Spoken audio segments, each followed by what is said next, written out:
Welcome to Anews. I'm Umar Taslim and you're watching Türkiye Diplomacy.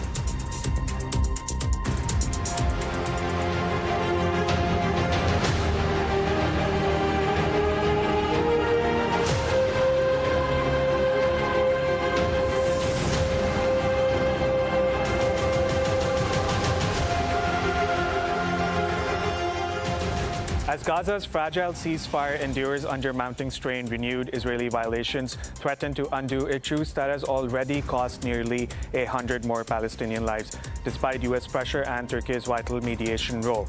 Aid delays and hostage disputes continue to test the deal's survival. The growing instability in Gaza has also shaped the global diplomatic landscape, from Kyiv to Washington, D.C., where President Volodymyr Zelensky's tense talks with Donald Trump reflect a world shifting its focus from confrontation to negotiation.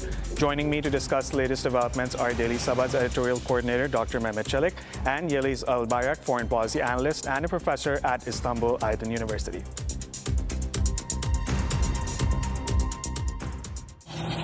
This Israeli military video is said to show its bulldozers marking out a new yellow line in Gaza, meant to delineate Israel's military pullback from the main populated areas under a week-old truce. After an explosion of violence over the weekend threatened to derail the ceasefire, US envoys met Israeli Prime Minister Benjamin Netanyahu on Monday, aiming to corral Israel and Hamas to get the plan back on track. Palestinians, meanwhile, were burying yet more dead after Israeli bombardment killed at least 28 people in Gaza on Sunday. It's all lies, Alaa Abu Sada said. This is the ceasefire. Israel and Hamas have both recommitted to the truce, but there were further deaths from Israeli tank fire on Monday, Palestinian medics said. Gaza City residents said they were confused about the line, with electronic maps available but no physical markings yet on most of the route. The US envoys, Steve Witkoff and Trump's son-in-law Jared Kushner, were expected to try to shore up the truce, then start talks on the next, more difficult phase of the 20-step plan. But with even the first phase shaky, it is far from clear whether the US will be able to pressure the two sides to end the conflict. The flurry of US diplomacy, also including talks with Hamas in Egypt, shows how important the ceasefire is to US President Donald Trump, who last week proclaimed the historic dawn of a new Middle East. Israel is unlikely to publicize any progress in the talks until the remains of more hostages are returned. With the truce still uncertain, Gaza residents like Hala Obeid fear more violence. We sleep in fear under bombardment, with rockets above us and bombing 24 hours a day here. Just so you know, we're not done yet with the war in this area. Welcome back to the program. Dr. Mehmet Çelik and Yeliz Albayrak, welcome to the program. Thank you. Dr. Mehmet, I'll start with you. Let's talk about Gaza. Let's talk about the violations. Let's talk about the ceasefire. Let's talk if the ceasefire is going to hold. Mehmet, looking at the latest developments, Israel violated the ceasefire. Yeah, we all know. After that, it also stopped aid from flowing into the occupied Gaza Strip. Considering the situation on the ground right now, how are you looking at the latest developments? Well, when we initially talked about the ceasefire, we said history does not encourage us to be very hopeful. And I think, it didn't prove us wrong, what we said at the time. There is a ceasefire on paper, but Israel has been finding every single excuse to violate it, although they're saying that there is a ceasefire, resuming the ceasefire or putting it on hold. It seems like there is a unilateral decision-making process by Israel where they decide whether to have a ceasefire or not have a ceasefire, continue to attack people or stop the delivery of humanitarian aid. Right now, I think the problem is that does Israel really want to have a ceasefire? And I'm not sure if they are really actually willing to have that if there was no pressure by Donald Trump or the United States side. So there is a ceasefire that is supposed to be active right now on paper, but in reality, I mean, nearly 100 people have been killed so far in Gaza since the announcement of ceasefire. And Mehmet, just to add to what you're saying, far-right ministers in Israel, we know Ben-Gvir is one of them. He has said that we should restart the war now that the hostages are back. I mean, some of the far-right radicals extremists, they are voicing that. But when we look at the polls in the Israeli society, many they are saying that the war should end, basically, because they do not want this to be continuing. As Netanyahu's method, I think, has isolated Israel in the international community, and there is a huge public opinion internationally that is putting pressure on Israel. Also, Sharm el-Sheikh summit, I think, was a very breaking point in terms of diplomacy, because Donald Trump had, some of the regional powerhouses on his side and signed this deal. Now that diplomatic pressure is no longer just mere condemnations or threats of isolating Israel. There is something on paper now. If this ceasefire does not hold, I think that pressure will be stronger on Israel diplomatically. Nevertheless, how Donald Trump himself wants to continue this, if it is on the same page with the U.S. foreign policy on Israel and how they want the ceasefire to unfold, if it is on par, then I'm hoping that the ceasefire will hold. The ceasefire was important for delivery of humanitarian aid, for the hostage exchange, but what comes after this is, I think, will be the point of making it or breaking it for the Palestinians in the medium term and also in the long term. What we see right now, for example, Hamas cannot even retrieve the bodies of some of the hostages that are no longer alive, and they're requesting technical aid or know-how or equipment, but Israel is not even allowing that to enter into Gaza for helping Hamas to locate or to rescue the bodies. So I think there is a lot of blames and excuses coming from Israel to use the ceasefire momentum for their interest to continue killing, continue destruction, continue the violence applied on Palestinians in Gaza. So, if you ask me right now, there is no ceasefire. In a ceasefire, there should be no killing, no attacks, no violence, unilateral violence from one side to the other. But right now, that is not the case. Yildiz, let's talk about the ceasefire. Obviously, there is a ceasefire in place, like Mehmet said, but no one's abiding by this ceasefire. There are violations. I want to ask you, who has played the most significant role? Do you think it's the United States? Do you think it's countries like Qatar, Turkey, or was it international pressure, for example, protests, the flotilla which was on its way to Gaza? What has influenced this ceasefire the most?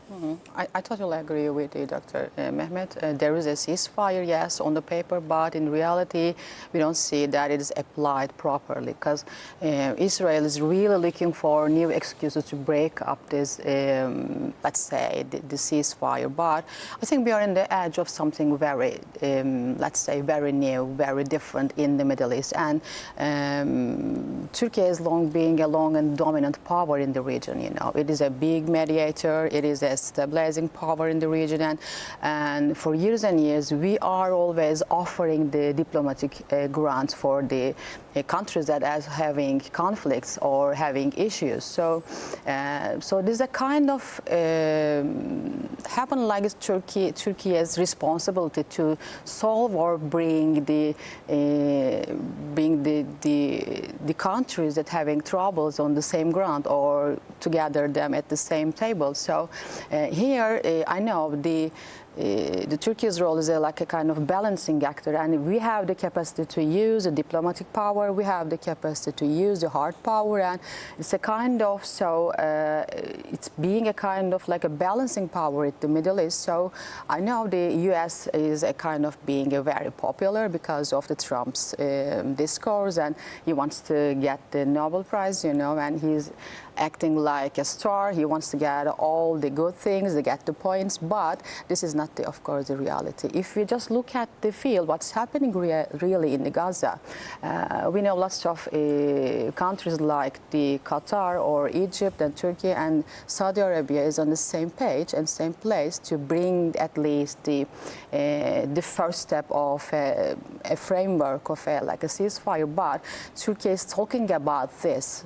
issue for years. It's not something just happened on the October 7th. I know it's popular after the October 7th, but Turkey was talking about it and always saying that this is an emergency. This needs to be talked and solved. It's a humanitarian crisis here. It is an annihilation here. It is a war crime here. So Netanyahu's government needs to be stopped by, let's say, the global pressure, or with the UN, or with the whole community of the global community of the world. So where we are now, is that Ankara is playing the crucial role in terms of the ceasefire process, and we are one of the guarantor countries as well. So we're trying to solve the situation, solve the situation for not to shape as the same place, but and the recognition of Palestine by several countries. We are asking if they are sincere or not, or if they are really wants to help those people, or if they have other, let's say, other calculations about their elections, about their community, about the voters in their countries. So, but Turkey is not working for Gaza's issue like this. Turkey is always talking about this issue in every platform, that in every layers of the diplomatic platforms, that Turkey is always saying there is an urgent issue here and needs to be solved. And Hamas also is relying on Turkey as well. And I think the Hamas is relied on Turkey and come to the table for the diplomatic efforts, for at least the mediation. And so the power of the Turkey's mediation is very significant here. So I don't think that this ceasefire would happen without Turkey or without Turkey's mediator role. Yeliz, I want to ask you, you just said that, many states are now saying that we will recognize, and they have recognized Palestine. Yeah. Do you think that's symbolic, or does that have any credibility? How will that benefit the Palestinians? They said they recognize the Palestine, but we don't know which Palestine that they recognize, because we don't have a whole structure or a whole definition of what is the Palestine now. I mean, what is the borders? What is the form of the government, for example, who is governing the Gaza, or how the security dilemma is going to be solved? I think that they are sincere about their decision. I thought that they just want to get out of the pressure of their voters, because the pressure was very hard and was very big coming from their voters, and peoples are getting the initiative from since the governments are not doing anything, since countries cannot do anything, since the United Nations cannot solve any problem right now, and obviously, I think it's not going to solve anything for any future. So the people are just want to do something for the Palestine, do something for the humanity, doing at the, we have a saying in Turkish, being at the right place of the history. So they just want to show their effort. They just want to show their support to these people. So they force their governments to recognize Palestine. So that's all it is, I think. Without all this support, without all this pressure, I don't think that the government is going to recognize Palestine. Mehmet, I'll come back to you. Now, obviously, Yeliz was mentioning about Turkey's role to end this war in Gaza. The Turkish president is on a tour of the Middle East this week. Mehmet, what can be discussed over there? What will Erdogan take to the Middle East? What sort of negotiations can we see? And especially with Qatar, which is a key player in the ceasefire. Well, of course, Gaza will be at the center of these three-country visit. Mr. Erdogan is beginning today, Kuwait, Oman, and also Qatar. I think that the fact that Gaza will be at the center, but anything related to the ceasefire, anything related to the humanitarian concerns, anything related to post-conflict reconstruction in terms of political transition, these will all be discussed, in addition to, of course, other regional matters like Syria, in addition to bilateral ties. So I think it is very timely that Mr. Erdogan is going to be taking this trip to the Gulf, especially Qatar and Kuwait and Oman. These are very significant players in the region. Qatar was, to a large extent, one of the key mediators or the facilitator of these negotiations before before Doha was bombed by Israel. Nevertheless, I think, that this tour will create some sort of momentum to increase pressure on Israel, but also I think it will play as a wave for the region itself. What I mean by that is, if we can mobilize more countries like Qatar to put their foot on the ground when it comes to Palestine, when it comes to standing against Israel, when it comes to supporting the Palestinian cause more substantially, then I think it will be a turning point in terms of the regional dynamics and what they mean for the pressure that Israel needs to be facing. In addition, of course, Syria is another issue and in the region, and other, of course, Northern Africa issues, Yemen issue, different topics will emerge, of course, as part of the talks, but bilateral issues will come in terms of trade relations. But again, I think the main topic will be Gaza, humanitarian concerns. It will be Gaza's reconstruction, and hopefully some sort of diplomatic pressure will also come out of this meeting, not just from these countries, but also from the other Gulf countries that these countries can and work their relationship with and initiate some sort of more tangible, more substantial pressure on Israel. Mehmet, there are reports that Israel is not allowing Turkish peacekeeping forces in Gaza. How will Turkey react to that, or how has Turkey reacted to this statement? Well, of course, I mean, Israel is not allowing not just only Turkish teams, but Israel is not allowing anything that could help at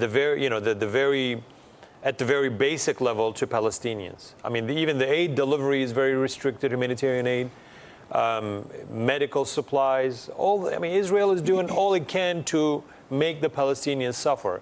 Turkish team, other teams, UN teams, they've all been restricted. Of course, Turkey as a more political actor on the ground, and a key country in the region that has put more diplomatic pressure on Israel, even including halting all trade ties, for example, and Mr. Erdogan being one of the perhaps the strongest leader internationally that speaks about Palestinian cause against the oppression there.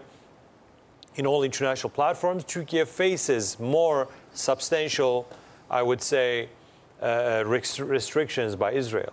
So Turkey's reaction to that is, of course, it is not just let our team in, but let the help needed for the Palestinians into Gaza, so that people can have an ease from the suffering that has been taking place, starvation being used as a weapon by Israel. It is not about just the Turkish teams, but it's about hundreds of trucks waiting to be entering Gaza from Rafah, for example. That is still not allowed also. So Turkey is, of course, not having a position specific to its teams only, but it has voiced its concerns for the humanitarian disaster there, that Rafah should be open and aid trucks should be let in, even for the rescue or clearing the rubbles. The teams need to be entering in. Some NGOs have entered, I know, some of the Turkish NGOs, but to enter at a larger scale, there is a lot of restrictions, not just for Turkish teams, but for teams or humanitarian aid convoys in general. Yeliz, I'm coming back to you. Now, we all know what the Israeli government has done. We know the actions that Netanyahu has committed. It's a genocide, and it's not just us who are saying it. International organizations have said the same. My question to you is, who is going to hold Israel accountable for these war crimes? Because if you remember, Donald Trump, when he was addressing the Israeli parliament, he asked the Israeli president to pardon Benjamin Netanyahu. Yeah. So the American support is always going to be there for the Israelis. Who will hold these Israelis for their war crimes? Who will hold them responsible? Yeah, so I will just say the same thing that I previously mentioned, that we're currently living in a period where the international system is struggling to find any solution to anything. So the international system cannot deliver justice or cannot feel the confidence that all these crimes, the genocide, the crimes against humanity, or the war crimes, or the Rome status, which is the founder of the the International Criminal Court, but I don't think that as you said, United States will in favor of that Netanyahu or his government will be responsible for all these war crimes. But what can be hoped, at least maybe we can just, or the United Nations system can just be renewed or reorganized again, so in order to make this work, in order to make that all those war crimes, all the happens that responsible for war crimes. Netanyahu's administration is responsible for all those crimes that we already mentioned, but we are not very confident about that, who's going to ask for it, who's going to pay for all those crimes. So we don't trust any international, let's say, organization now. We don't trust that the process is going to finalize that humans are just like being killed, they're displaced, they're just abused for a long time, and it's not just starting from the 7th October. It just started from the 1495 and more, until after the UN plan in the Palestine. But when we come here, that we're still talking about Trump is still talking about the normalization, still talking about the Abraham Accords. That I feel like that people are just died here for long years, and the genocide is not something that we can undermine, and it's happening for years. It's generations and generations are just having the same thing, are just living the same thing, the same atmosphere for years. So I don't know that, but people just want to see that the international community wants to demand a mechanism of accountability. We need something new at that point. But obviously that the United Nations is not working, the Geneva Convention is not applied, or the Rome Statute is not applied. But we know that Netanyahu's administration is responsible for all those war crimes. Mehmet, now we're moving on to the second phase of this deal, right? And that includes the disarmament of Hamas. Do you think it's going to be easy? Do you think that's going to happen in the first place? Well, to ensure some sort of security in Gaza, even in terms of the internal, day-to-day activities, to ensure their safety and some sort of security force on the ground, Hamas is not going to lay down arms in the near future. But they have voiced that they're willing to do that if there is a Palestinian body that will be governing the process, will be as part of the phase 2 or what comes after that. But without that, why should they disarm, they are saying? If there is not going to be a Palestinian body governing the transition, or if there is not going to be a Palestinian body in the decision making, I'm afraid that laying down arms will not take place. But Hamas has already said we need the security to be established during this phase and during this second phase in terms of the internal security, so that day-to-day crimes are not taking place. But once this is established, once the Palestinians are able to form a body, form a political body, form a security force within that, then Hamas has already voiced that they will lay down arms. I think Donald Trump also is accepting the fact that Hamas is not going to lay down arms just from today till tomorrow. And they're aware of that reality on the ground. But I think the key point is that who will govern Palestinians will be the decision-making point for Hamas's future as well. Hamas is not willing to let Palestine or Gaza just be handed over to Israel. Right now, with many ambiguities, many points being rather vague, that transition is not as easy as it seems on the paper or in that 20-point agreement that Donald Trump had announced.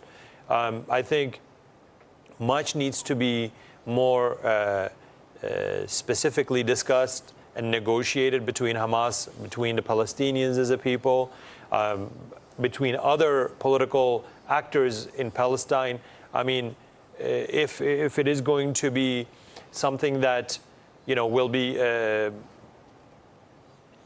separating Gaza from other parts of Palestine, if the political transition is going to create more fragmentation for the Palestinians, if that political unity will be seen as a giveaway, basically, to protect the Israeli interests, then I don't think Palestinians as a people, be it Hamas or other factions, will not agree with that transition period. And I'm afraid that phase two, that we always say it's very ambiguous, will not be actually materialized. So we will see what happens in that sense. If there is a political body established to govern Gaza that will be consisting of Palestinian figures, then Hamas will be more willing and more, I think, will trust the process more than how it is right now. Mehmet and Yeliz, thank you for those comments. I will be right back with you guys. Thank you. Former Ukrainian Foreign Minister Dmytro Kuleba doubts any breakthrough from U.S. President Donald Trump's planned meeting with Russian leader Vladimir Putin, saying Moscow won't negotiate while confident of winning on the battlefield.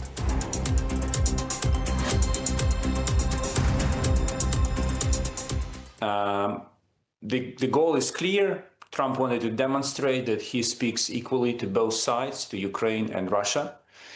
And he achieved that. So he set the stage for his summit with President Putin in Budapest.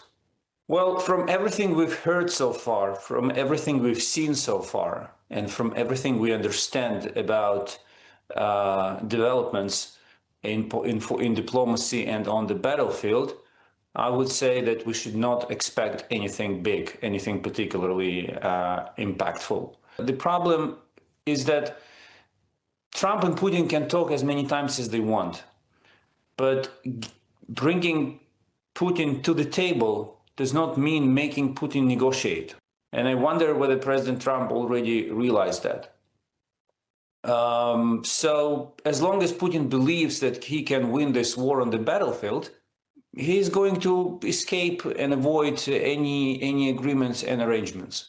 And we will see more words about his commitments and more promises that coming from Trump, that Putin is willing to make a deal, but no deal will be happening. The only message Putin is communicating is this: I will be paying any price for as long as I have to in order to win this war. What are you willing to pay and for how long? That is the question he's asking Europe and the United States of America. That's it. Everything else that we're seeing is just noise. Well, actually, this has been probably the only good news coming from Washington yesterday, and it is good because what we heard means that the crazy idea of land swap was buried. Now we finally heard the official recognition coming from Washington that land swap was a bad idea, the idea that would never work, and it was actually embarrassing for the United States to even consider it. Now Trump is saying something different. He's saying that the front line should stop where it currently is, which, under the current circumstances, favors Ukraine more than Russia. I will never get tired to say that the key to peace lays on European soil. It's not in the United States, it's in Europe. So Europe is absolutely critical. And as long as Ukraine and Europe stick together, and the rest of Europe stick together, no one, neither President Trump nor President Putin, will be able to break them. But they have to stick to each other. And that's what Zelensky has been doing by calling his colleagues after his meeting with President Trump. Welcome back. Dr. Mehmet, Trump has said that Ukraine can't win the war. On Friday, we saw Zelensky. He was in Washington, D.C. He met Trump. Obviously, a very different encounter from what we saw at the beginning of this year. It was much more relaxed. How are you looking at the current dynamics, Mehmet, between Washington and Kyiv, considering the current circumstances? Well, you said I guess the atmosphere was a lot different. But according to some, they are saying that the Zelensky's remarks after Donald Trump's meeting were more diplomatic rather than reflecting the real atmosphere when he was facing Donald Trump. I think there is still a lot of tensions, but of course, Zelensky knows the U.S. Role in this, in a solution, if there is one, to this conflict. And also in terms of the dependency on the defense material or equipment. So he's been much more diplomatic than his previous meetings with Donald Trump. I've always said that there is a big discrepancy between the European/Ukrainian position vis-a-vis the U.S. position. Donald Trump, especially since the beginning of his second term, even prior to that, he said he wanted to end this war in 24 hours. And then he said, obviously he was just saying that it needs to be 6 months. And the war still hasn't come to an end.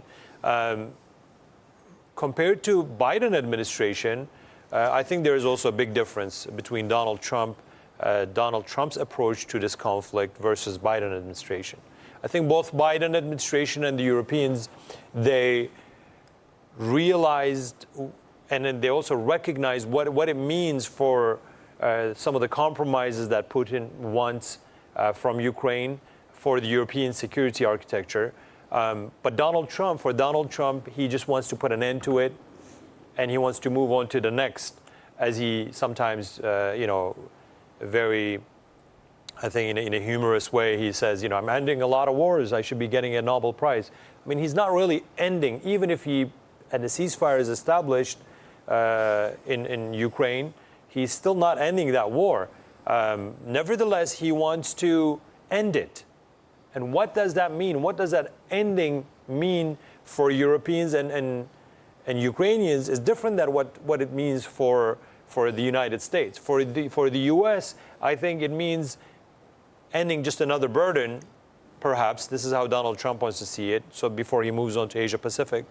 But for the Europeans, the threat that is described by the Europeans with the presence of Russia coming closer to them, I think it's a lot different in terms of security.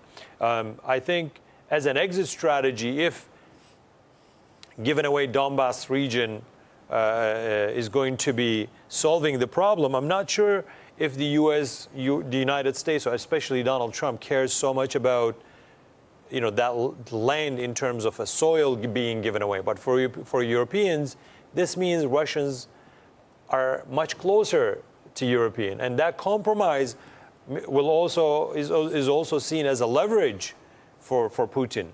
Putin's psychological leverage, especially at this level of conflict after 2.5 years, perhaps 3 years now. After 3 years, is more significant than previous times where it was fluctuating. But now Putin, I think, is more confident that Donald Trump will be putting pressure on Zelensky to give away some of the land. I think, you know, Zelensky was a lot more diplomatic in that sense with this meeting, because there's, you know, the security or defense aid needed, or delivery of some of the Tomahawk, for example, was in talk. Donald Trump said he could have helped, but now he's refusing that. He said that. He's rejecting those claims.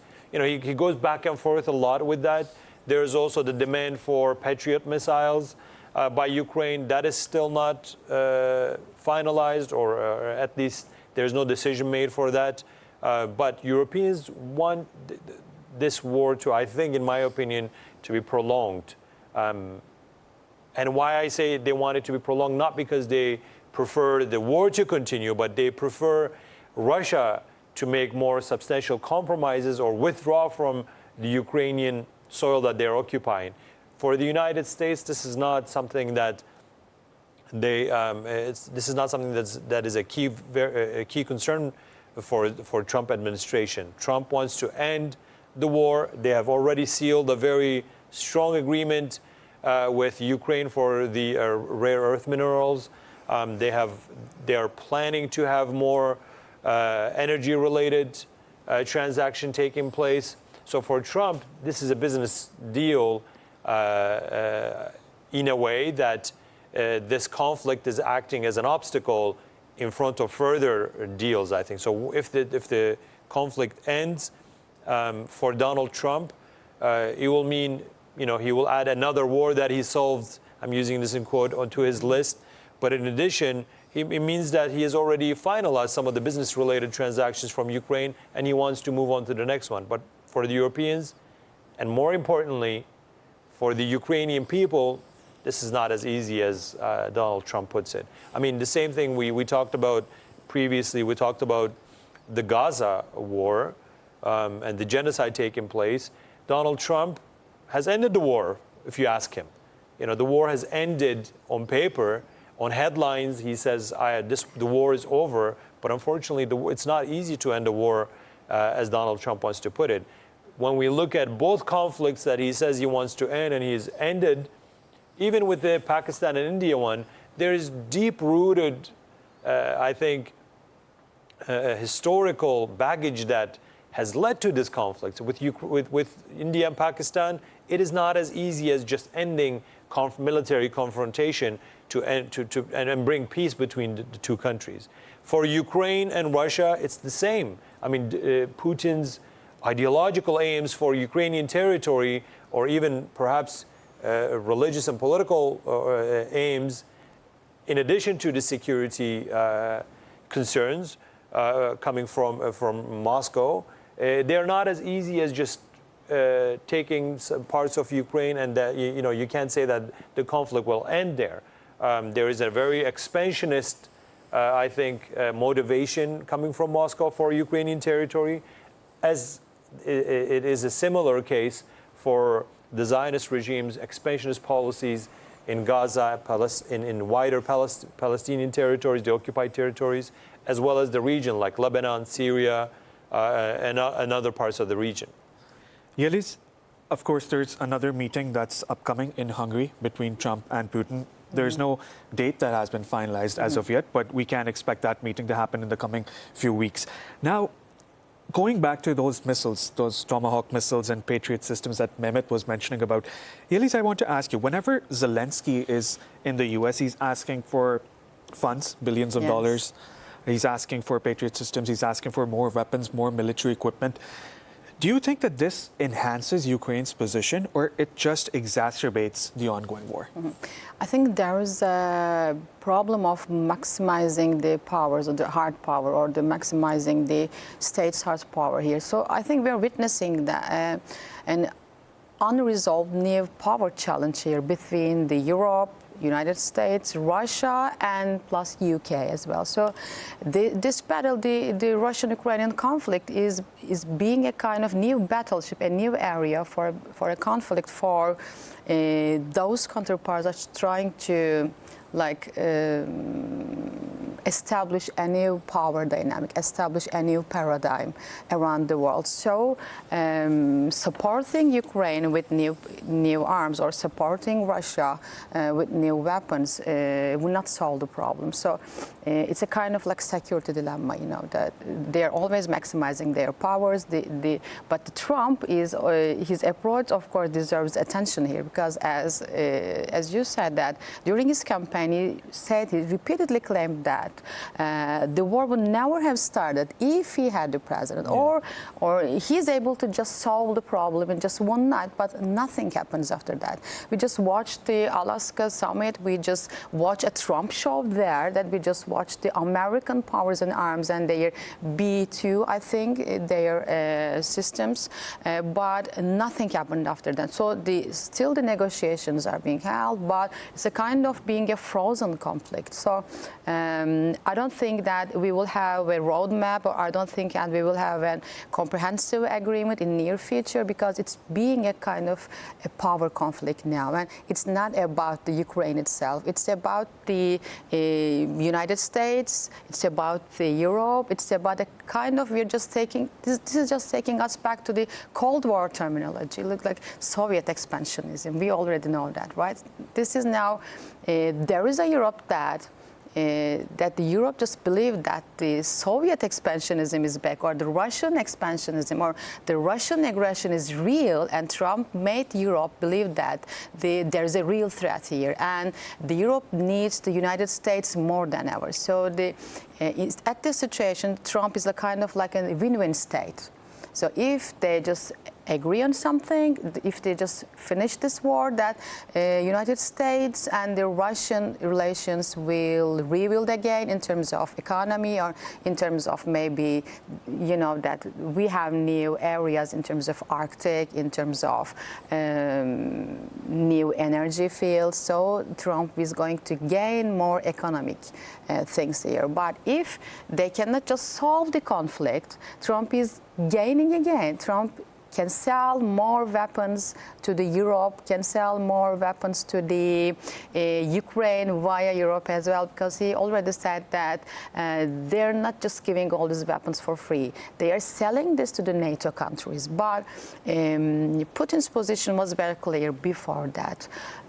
He's invading the Ukraine territory. That's reality. But he clearly stated that he doesn't want NATO countries to come closer to the Russian border. Of course, there are lots of territorial problems here. As you said, the Donbass is very important for Russia. They want to control Donbass, but still we don't have any clear roadmap. And I don't think that giving more weapons to Ukraine, or using Ukraine for this power conflict, or for this power, let's say, struggle, will not help to solve the situation. Yeah, at least one final question from you. Hungary has said that European politicians are not interested in peace. Do you agree with that statement? I think so, because who is selling more weapons to Europe or the rest of the world? Ukraine? Not Ukraine. It's not Ukraine, not Russia. It is France, it is United Kingdom. So I think they like the idea of that they are under threat, and they like to manage their inner policy as well, in terms of just taking the security issues in the center of their policy. So we're now just talking about the rising of the far right, for example, and we know that Europe is looking for something new in terms of the security, in terms of new alliances. So this situation is, of course, helping the countries who are already selling weapons to the other countries.